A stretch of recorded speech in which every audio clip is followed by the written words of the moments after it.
Today I will be reading chapters 1 through 4 of Holes by Sachar. Part 1. You are entering Camp Green Lake. There is no lake at Camp Green Lake. There once was a very large lake here, the largest lake in Texas. That was over 100 years ago. Now it is just a dry, flat wasteland. There used to be a town of Green Lake as well. The town shriveled up and dried up along with the lake and the people who live there.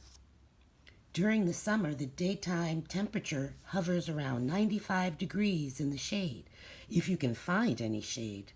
There's not much shade in a big, dry lake. The only trees are two old oaks on the eastern edge of the lake.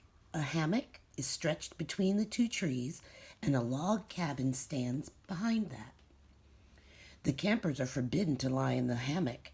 It belongs to the warden. The warden owns the shade. Out on the lake, rattlesnakes and scorpions find shade under rocks and in the holes dug by the campers. Here's a good rule to remember about rattlesnakes and scorpions. If you don't bother them, they won't bother you, usually. Being bitten by a scorpion or even a rattlesnake is not the worst thing that can happen to you. You won't die, usually. Sometimes a camper will try to be bitten by a scorpion or even a small rattlesnake. Then he will get to spend a day or two recovering in his tent instead of having to dig a hole out on the lake. But you don't want to be bitten by a yellow spotted lizard. That's the worst thing that can happen to you. You will die a slow and painful death, always. If you get bitten by a yellow spotted lizard, you might as well go into the shade of the oak trees and lie in the hammock. There is nothing anyone can do to you anymore. Chapter 2. The reader is probably asking, why would anyone go to Camp Green Lake? Most campers aren't given a choice. Camp Green Lake is a camp for bad boys. If you take a bad boy and make him dig a hole every day in the hot sun, it will turn him into a good boy. That was what some people thought. Stanley Yelnats was given a choice. The judge said, you may go to jail or you may go to Camp Green Lake. Stanley was from a poor family, and he had never been to camp before. Chapter 3. Stanley Yelnats was the only passenger on the bus, not counting the driver or the guard. The guard sat next to the driver with his seat turned facing Stanley. A rifle lay across his lap. Stanley was sitting about 10 rows back, handcuffed to his armrest.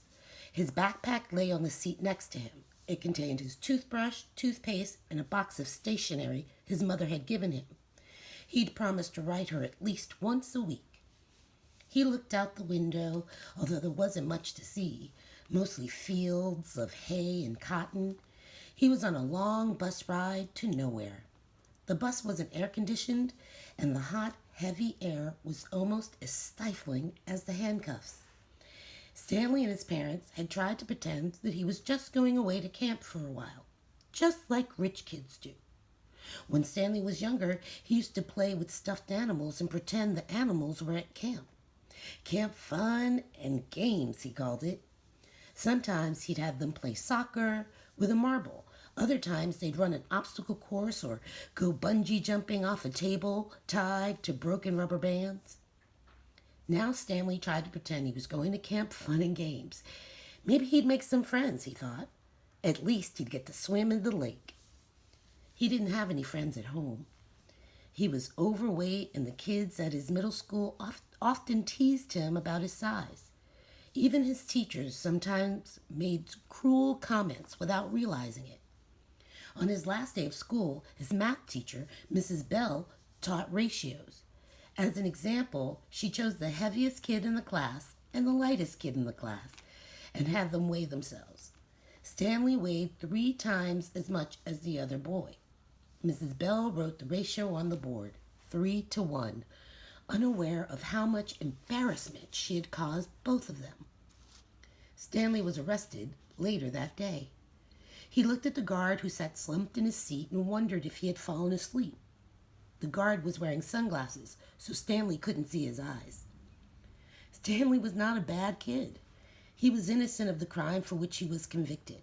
He had just been in the wrong place at the wrong time. It was all because of his no-good, dirty, rotten, pig-stealing great-great-grandfather. He smiled. It was a family joke. Whenever anything went wrong, they always blamed Stanley's no-good, dirty, rotten, pig-stealing great-great-grandfather. Supposedly, he had had a great-great-grandfather who had stolen a pig from a one-legged gypsy, and she put a curse on him and all his descendants.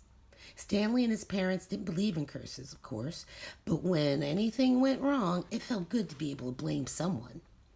Things went wrong a lot. They always seemed to be in the wrong place at the wrong time. He looked out the window at the vast emptiness. He watched the rise and fall of a telephone wire. In his mind, he could hear his father's gruff voice softly singing to him. If only the woodpecker sighs, the bark on the tree was just a little bit softer, while the wolf waits below, hungry and lonely, he cries to the moon, if only, if only. It was a song his father used to sing to him. The melody was sweet and sad, but Stanley's favorite part was when his father would howl the word moon. But the bus hit a small bump and the guard set up, instantly alert. Stanley's father was an inventor. To be a successful inventor, you need 3 things: intelligence, perseverance, and just a little bit of luck. Stanley's father was smart and had a lot of perseverance. Once he started a project, he would work on it for years, often going days without sleep. He just never had any luck. Every time an experiment failed, Stanley would hear him cursing his dirty, rotten, pig-stealing great-grandfather. Stanley's father was also named Stanley Yelnats. Stanley's father's full name was Stanley Yelnats III. Our Stanley is Stanley Yelnats IV. Everyone in his family had always liked the fact that Stanley Yelnats was spelled the same, frontward and backward. So they kept naming their son Stanley. Stanley was an only child, as was every other Stanley Yelnats before him. All of them had something else in common. Despite their awful luck, they always remained hopeful. As Stanley's father liked to say, I learned from failure. But perhaps that was part of the curse as well. If Stanley and his father weren't always hopeful, then it wouldn't hurt so much every time their hopes were crushed. Not every Stanley Yelnats has been a failure, Stanley's mother often pointed out, whenever Stanley or his father became so discouraged that they actually started to believe in the curse. The first Stanley Yelnats, Stanley's great-grandfather, had made a fortune in the stock market. He couldn't have been too unlucky. At such times, she neglected to mention the bad luck that befell the first Stanley Yelnats. He lost his entire fortune when he was moving from New York to California. His stagecoach was robbed by the outlaw Kissing Kate Barlow. If it weren't for that, Stanley's family would now be living in a mansion on a beach in California. Instead, they were crammed into a tiny apartment that smelled of burning rubber and foot odor. If only, if only. The apartment smelled that way, the way it did, because Stanley's father was trying to invent a way to recycle old sneakers. The first person who finds a use for old sneakers, he said, will be a very rich man. It was this latest project that led to Stanley's arrest. The bus ride became increasingly bumpy because the road was no longer paved. Actually, Stanley had been impressed when he had first found out that his great-grandfather was robbed by Kissing Kate Barlow. True, he would have preferred living on the beach in California, but it was still kind of cool to have someone in your family robbed by a famous outlaw. Kate Barlow didn't actually kiss Stanley's great-grandfather. That would have been really cool. But she only kissed the men she killed. Instead, she robbed him and left him stranded in the middle of the desert. He was lucky to have survived, Stanley's mother was quick to point out. The bus was slowing down. The guard grunted as he stretched his arms. "Welcome to Camp Green Lake," said the driver. Stanley looked out the dirty window. He couldn't see a lake, and hardly anything was green. Chapter 4. Stanley felt somewhat dazed as the guard unlocked his handcuffs and led him off the bus. He had been on the bus for over 8 hours. "Be careful," the bus driver said as Stanley walked down the steps. Stanley wasn't sure if the bus driver meant for him to be careful going down the steps or if he was telling him to be careful at Camp Green Lake. "Thanks for the ride," he said. His mouth was dry and his throat hurt. He stepped onto the hard, dry dirt. There was a band of sweat around his wrist where the handcuffs had been. The land was barren and desolate. He could see a few run-down buildings and some tents. Farther away was a cabin beneath 2 tall trees. Those 2 trees were the only plant life he could see. There weren't even weeds. The guard led Stanley to a small building. A sign on the front said, "You are entering Camp Green Lake, Juvenile Correctional Facility." Next to it was another sign which declared that it was a violation of the Texas Penal Code to bring guns, explosives, weapons, drugs, or alcohol onto the premises. As Stanley read the sign, he couldn't help but think, well, duh. The guard led Stanley into the building where he felt the welcome relief of air conditioning. A man was sitting with his feet up on a desk. He turned his head when Stanley and the guard entered, but otherwise didn't move. Even though he was inside, he wore sunglasses and a cowboy hat. He also held a can of soda, and the sight of it made Stanley even more aware of his own thirst. He waited while the bus guard gave the man some papers to sign. "That's a lot of sunflower seeds," the bus guard said. Stanley noticed a burlap sack filled with sunflower seeds on the floor next to the desk. "I quit smoking last month," said the man in the cowboy hat. He had a tattoo of a rattlesnake on his arm, and as he signed his name, the snake's rattle seemed to wiggle. "I used to smoke a pack a day. Now I just eat a sack of these every week." The guard laughed.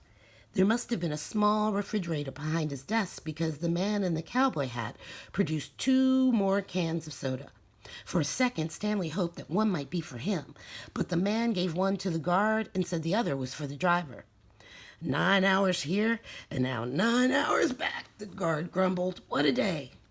Stanley thought about the long, miserable bus ride and felt a little sorry for the guard and the bus driver. The man in the cowboy hat spit sunflower seed shells into a waste paper basket. Then he walked around the desk to Stanley. "My name is Mr. Sir," he said. "Whenever you speak to me, you must call me by my name. Is that clear?" Stanley hesitated. Yes, Mr. Sir," he said, though he couldn't imagine that was really the man's name. "You're not in the Girl Scouts anymore," Mr. Sir said. Stanley had to remove his clothes in front of Mr. Sir, who made sure he wasn't hiding anything. He was then given 2 sets of clothes and a towel. Each set consisted of a long-sleeve orange jumpsuit, an orange t-shirt, and yellow socks. Stanley wasn't sure if the socks had been yellow originally. He was also given white sneakers, an orange cap, and a canteen made of heavy plastic, which unfortunately was empty. The cap had a piece of cloth sewn on the back of it for neck protection. Stanley got dressed. The clothes smelled like soap. Mr. Sir told him he should wear 1 set to work in and 1 set for relaxation.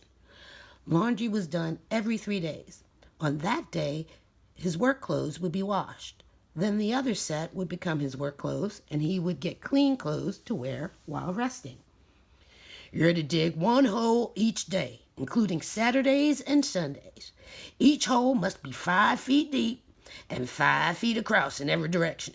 Your shovel is your measuring stick. Breakfast is served at 4:30.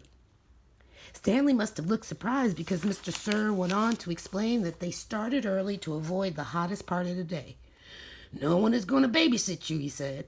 The longer it takes you to dig, the longer you will be out in the sun. If you dig up anything interesting, you are to report it to me or any other counselor. When you finish, the rest of the day is yours. Stanley nodded to show he understood. This isn't a Girl Scout camp, said Mr. Sir. He checked Stanley's backpack and allowed him to keep it. Then he led Stanley outside into the blazing heat. Take a good look around you, Mr. Sir said. What do you see? Stanley looked out across the wasteland. The air seemed thick with heat and dirt. Not much, he said, and then hastily added, Mr. Sir. Mr. Sir laughed. You see any guard towers? No. How about an electric fence? No, Mr. Sir. There's no fence at all, is there? No, Mr. Sir. You want to run away? Mr. Sir asked him. Stanley looked back at him, unsure what he meant. If you want to run away, go ahead. Start running. I'm not going to stop you. Stanley didn't know what kind of game Mr. Sir was playing. I see you're looking at my gun. Don't worry. I'm not going to shoot you. He tapped his holster. This is for yellow-spotted lizards. I wouldn't waste a bullet on you. I'm not going to run away, Stanley said. Good thinking, said Mr. Sir. Nobody runs away from here. We don't need a fence. Know why?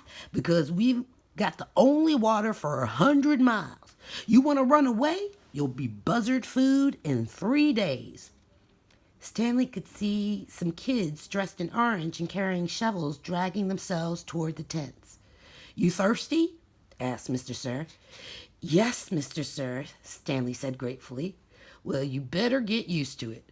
You're going to be thirsty for the next 18 months.